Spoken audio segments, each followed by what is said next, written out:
ನಮಸ್ಕಾರ ಸ್ನೇಹಿತರೆ, ನಾನು ನಿಮ್ಮ ಸುಖೇಶ್ ಶಾನಭಾಗ್. ಭಗವದ್ಗೀತೆಯ ಮೊದಲನೇ ಅಧ್ಯಾಯ ಅರ್ಜುನನ ವಿಷಾದ ಯೋಗ. ಈ ಅಧ್ಯಾಯದ ಶ್ಲೋಕ 1ರಲ್ಲಿ ಹಸ್ತಿನಾಪುರದ ಮಹಾರಾಜ ಮತ್ತು ಕೌರವರ ತಂದೆಯಾದಂತಹ ಧೃತರಾಷ್ಟ್ರ ವಿದುರನ ಮಗನಾದ ಸಂಜಯನಿಗೆ ಪಾಂಡುಪುತ್ರರು ಮತ್ತು ಕೌರವರು ಧರ್ಮಕ್ಷೇತ್ರವಾದ ಕುರುಕ್ಷೇತ್ರದ ಯುದ್ಧ ಭೂಮಿಯನ್ನು ಸೇರಿದ ನಂತರ ಏನು ಮಾಡಿದರು ಎಂದು ಕೇಳುತ್ತಾನೆ. ಧೃತರಾಷ್ಟ್ರನಿಗೆ ತನ್ನ ಮಕ್ಕಳ ಸೈನ್ಯ ಬಲ ಪಾಂಡುಪುತ್ರರ ಸೈನ್ಯ ಬಲಕ್ಕಿಂತ ಗಾತ್ರದಲ್ಲಿ ಹೆಚ್ಚಿರುವುದು ತಿಳಿದಿತ್ತು. ಇದೇ ಕಾರಣಕ್ಕೆ ತನ್ನ ಮಕ್ಕಳೇ ಈ ಯುದ್ಧದಲ್ಲಿ ವಿಜಯಶಾಲಿಯಾಗುತ್ತಾರೆ ಎನ್ನುವುದು ಅವನ ನಂಬಿಕೆಯಾಗಿತ್ತು. ಆದರೂ ಸಹ ತನ್ನ ಮಕ್ಕಳು ಪಾಂಡುಪುತ್ರರಿಗೆ ಮಾಡಿದಂತಹ ಅನ್ಯಾಯಗಳ ಬಗ್ಗೆ ಅವನ ಮನಸ್ಸಿನಲ್ಲಿ ಸಣ್ಣದಾದಂತಹ ಅಳುಕಿತ್ತು. ಧೃತರಾಷ್ಟ್ರ ಸಂಜಯನಿಗೆ ತುಂಬ ಆಸಕ್ತಿಯಿಂದ ಕುರುಕ್ಷೇತ್ರ ಯುದ್ಧದಲ್ಲಿ ಏನಾಗುತ್ತಿದೆ ಎಂದು ವಿವರಿಸುವಂತೆ ಕೇಳುತ್ತಾನೆ. ಕುರುಕ್ಷೇತ್ರ ಯುದ್ಧದ ಸಂದರ್ಭದಲ್ಲಿ ಸಂಜಯ ಹಸ್ತಿನಾಪುರದಲ್ಲಿ ಧೃತರಾಷ್ಟ್ರನ ಜೊತೆಗೆ ಅರಮನೆಯಲ್ಲಿ ಇರುತ್ತಾನೆ. ಆದರೂ ಸಹ ಸಂಜಯನಿಗೆ ಮಹರ್ಷಿಯಾದ ವೇದವ್ಯಾಸರು ಕುರುಕ್ಷೇತ್ರದಲ್ಲಿ ನಡೆಯುವಂತಹ ಯುದ್ಧವನ್ನು ವೀಕ್ಷಿಸುವ ಹಾಗೂ ಆಲಿಸುವಂತಹ ಅಪರಿಮಿತವಾದ ಶಕ್ತಿಯನ್ನು ನೀಡಿದ್ದರು. ಶ್ಲೋಕ 2.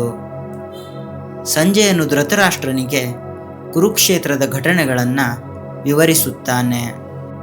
ಪಾಂಡವರು ರಚನೆ ಮಾಡಿದ ಸೈನ್ಯದ ಯುದ್ಧ ವ್ಯೂಹವನ್ನು ಕಂಡು ರಾಜನಾದ ದುರ್ಯೋಧನ ತನ್ನ ಗುರುವಾದ ದ್ರೋಣಾಚಾರ್ಯರ ಬಳಿ ಹೇಳುತ್ತಾನೆ.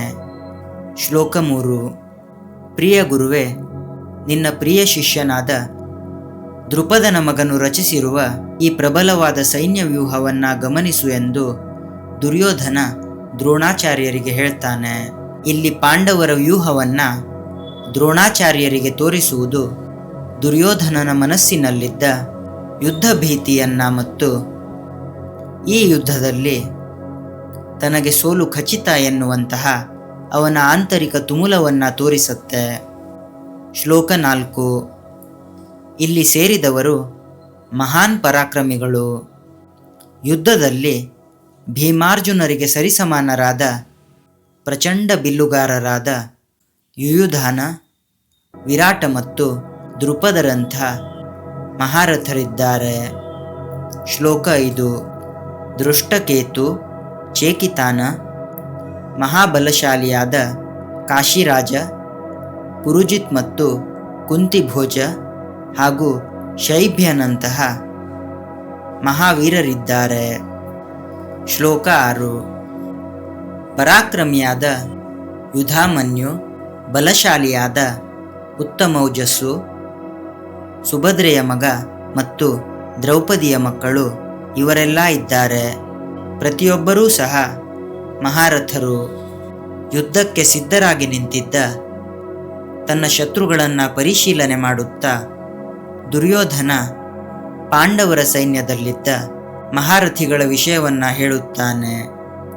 ಸೈನ್ಯದಲ್ಲಿ ಪ್ರತಿಯೊಬ್ಬ ಮಹಾರಥಿಯೂ ಸಹ 11,000 ಬಿಲ್ಲಾಳುಗಳಿಗೆ ಅಧಿಪತಿಯಾಗಿರುತ್ತಾನೆ.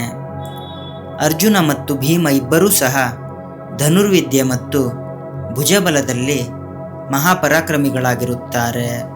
ಈಗ ಗುರುತಿಸಿದಂತಹ ವೀರರು ಭೀಮ ಮತ್ತು ಅರ್ಜುನರಿಗೆ ಸಮಾನರಾದವರು ಎಂದು ದುರ್ಯೋಧನ ಹೇಳ್ತಾನೆ.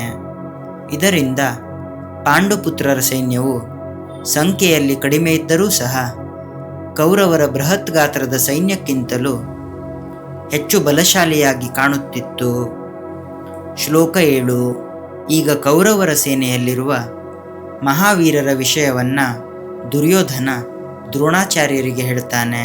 ದುರ್ಯೋಧನ ಮಾನಸಿಕವಾಗಿ ಕುಗ್ಗಿರುತ್ತಾನೆ. ತನ್ನ ಸೈನ್ಯದಲ್ಲಿ ಪ್ರಖ್ಯಾತರಾದ ವೀರರು ಇದ್ದರೂ ಸಹ ಅವನಿಗೆ ಪಾಂಡವರ ಸೈನ್ಯದಲ್ಲಿರುವ ವೀರರನ್ನ ನೋಡಿ ಒಂದು ರೀತಿಯ ಅವ್ಯಕ್ತವಾದಂತಹ ಭಯ ಮೂಡೋದಕ್ಕೆ ಪ್ರಾರಂಭಿಸಿತ್ತು. ಶ್ಲೋಕ 8. ದುರ್ಯೋಧನ ದ್ರೋಣಾಚಾರ್ಯರಿಗೆ ಹೇಳ್ತಾನೆ, ನೀವು ಮತ್ತು ಭೀಷ್ಮರು ಕರ್ಣ ಮತ್ತು ಯುದ್ಧದಲ್ಲಿ ಜಯಶೀಲರಾದಂತಹ ಕೃಪಾಚಾರ್ಯರು ಅಶ್ವತ್ಥಾಮ ಹಾಗೂ ಸೋಮದತ್ತನ ಮಗ ಜಯದ್ರುಥ ಮತ್ತು ವಿಕರ್ಣ ಮೊದಲಾದವರು ನಮ್ಮ ಸೈನ್ಯದಲ್ಲಿ ಇದ್ದಾರೆ. ಶ್ಲೋಕ 9. ನನಗೋಸ್ಕರ ಪ್ರಾಣವನ್ನೂ ಸಹ ನೀಡಲು ನಿರ್ಧಾರ ಮಾಡಿರುವ ಅನೇಕ ವೀರರು, ಬಗೆ ಬಗೆಯ ಶಸ್ತ್ರಾಸ್ತ್ರಗಳನ್ನು ಆಯುಧಗಳನ್ನು ಹೊಂದಿರುವವರು ನಮ್ಮ ಸೇನೆಯಲ್ಲಿ ಇದ್ದಾರೆ. ಇಲ್ಲಿ ಪ್ರಖ್ಯಾತ ವೀರರು ತನಗೋಸ್ಕರ ಪ್ರಾಣವನ್ನೂ ಸಹ ತ್ಯಾಗ ಮಾಡೋದಕ್ಕೆ ಸಿದ್ಧರಿದ್ದಾರೆ ಎನ್ನುವಂತಹ ದುರ್ಯೋಧನನ ಮಾತು ಅವನ ಅಹಂಕಾರವನ್ನು ಮತ್ತು ಸರ್ವಾಧಿಕಾರಿ ಮನೋಭಾವನೆಯನ್ನು ತೋರಿಸುತ್ತೆ. ಕೌರವರ ಪಿತಾಮಹರಾದ ಭೀಷ್ಮರು ತಾವೇ ಸ್ವತಃ ಯುದ್ಧದ ಮುಂದಾಳತ್ವವನ್ನು ವಹಿಸಿ ನಿಂತಿರುವುದನ್ನು ನೋಡಿ ಇನ್ನಿತರ ವೀರರು ತಮ್ಮ ಪ್ರಾಣದ ಮೇಲಿನ ಆಸೆಯನ್ನು ತೊರೆದು ಯುದ್ಧ ಮಾಡೋದಕ್ಕೆ ಬಂದಿದ್ದರು. ಇದರ ಹೊರತಾಗಿ ಅಲ್ಲಿರುವ ಯಾವುದೇ ಯೋಧರು ಸಹ ದುರ್ಯೋಧನನನ್ನು ನಂಬಿಕೊಂಡು ಯುದ್ಧದಲ್ಲಿ ತಮ್ಮ ಜೀವವನ್ನು ತ್ಯಾಗ ಮಾಡಲು ಬಂದಿರಲಿಲ್ಲ. ಶ್ಲೋಕ 10. ಅಂದರೆ ಪಿತಾಮಹ ಭೀಷ್ಮರಿಂದ ರಕ್ಷಿಸಲ್ಪಟ್ಟಿರುವ ಕುರು ಸೈನ್ಯದ ಬಲ ಅಪರಿಮಿತವಾಗಿದೆ. ಆದರೆ ಭೀಮನಿಂದ ರಕ್ಷಿಸಲ್ಪಟ್ಟಿರುವ ಪಾಂಡವರ ಸೈನ್ಯದ ಶಕ್ತಿ ಸೀಮಿತವಾದ ಮಿತಿಯುಳ್ಳದ್ದಾಗಿದೆ ಎಂದು ದುರ್ಯೋಧನ ತನ್ನ ಗುರುವಾದ ದ್ರೋಣರಿಗೆ ಹೇಳ್ತಾನೆ. ಯುದ್ಧದಲ್ಲಿ ಪ್ರತಿಯೊಂದು ಸೈನ್ಯದಲ್ಲೂ ಸಹ ಪರಾಕ್ರಮಿಗಳಾದ ವೀರರು ಮತ್ತು ಸೈನಿಕರು ಇರುತ್ತಾರೆ. ಆದರೂ ಸಹ ಪ್ರತಿಯೊಂದು ಸೈನ್ಯಕ್ಕೂ ಒಬ್ಬ ಮಹಾನ್ ಪರಾಕ್ರಮಿಯಾದ ವೀರನನ್ನು ಆಯ್ಕೆ ಮಾಡಿ ಸೇನಾಪತಿಯಾಗಿ ನೇಮಿಸಲಾಗುತ್ತಿತ್ತು. ಈ ರೀತಿ ಕೌರವರ ಸೈನ್ಯಕ್ಕೆ ಪಿತಾಮಹ ಭೀಷ್ಮರು ಸೇನಾಪತಿಯಾಗಿದ್ದರೆ, ಪಾಂಡವರ ಸೈನ್ಯಕ್ಕೆ ಮಹಾಬಲಶಾಲಿಯಾದ ಭೀಮನು ಸೇನಾಧಿಪತಿಯಾಗಿರ್ತಾನೆ.